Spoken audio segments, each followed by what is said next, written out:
Hi folks, my name's Steve Duerson. I just want to give you a little bit of a testimony of my life over the last few years. And it all started way back in when I was going to church. My parents took me to church and Sunday school every Sunday, Presbyterian church.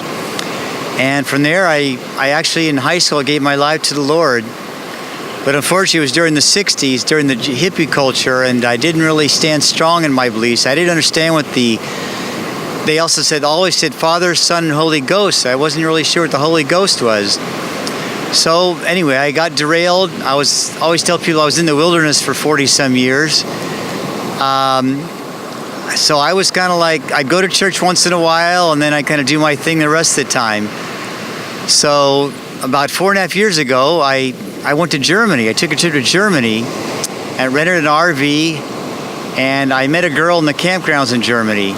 She was running the campgrounds, and we started having a relationship. And she was telling me things like, oh, people that go to Jesus are weak. The Bible's a fairy tale. There's no such thing as the devil. But I thought I was falling in love with her. Well, actually, I was infatuated. Was really what the extent of it was. But I thought I was falling in love with her. So I was with her for about a month. Came back home, and for the next 3 months, I Skyped her every day. And so I went back again.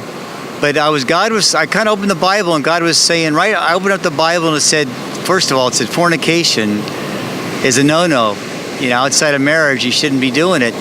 Plus the fact that she was an unbeliever, unequally yoked wasn't a good idea either.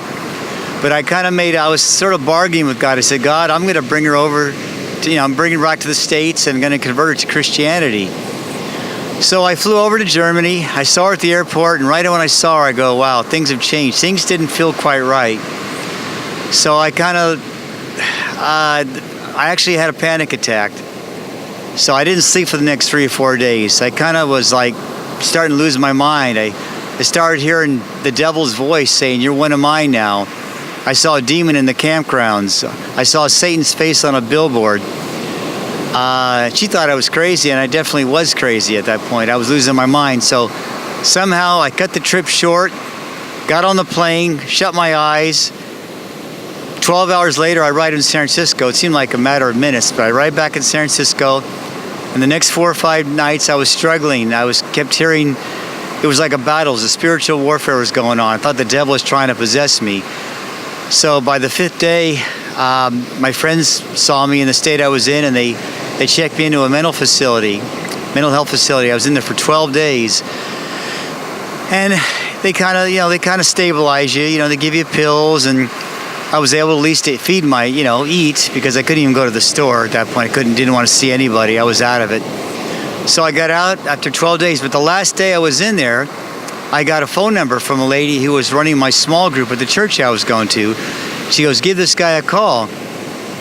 So I gave him a call, and he said, I'll come up to my house. And so I waited a few days. I finally went up to his house. We sat outside the backyard for a couple hours talking, and he says, I have a men's group that I'm running here in town. And also, my wife and I run a small church. So I waited another week or two, and I finally started going to the men's group. I started going to the small church. I was still dealing with a lot of anxiety. Probably for the next 3 or 4 months, I still had anxiety, still taking medication. But I saw myself getting healed through prayer. I was getting healed of it to the point where now, four some years later, I'm completely healed of anxiety. So I guess the message I have is I've had more peace in my life than I've ever had in my whole life. And the fact that the message I want to give to people out there is that being a lukewarm Christian just doesn't cut it. I mean, I was kind of straddling the fence, and I surrendered my life to the Lord. And by doing that, I found more peace in my life. I found that I can experience heaven right here on earth while I'm alive.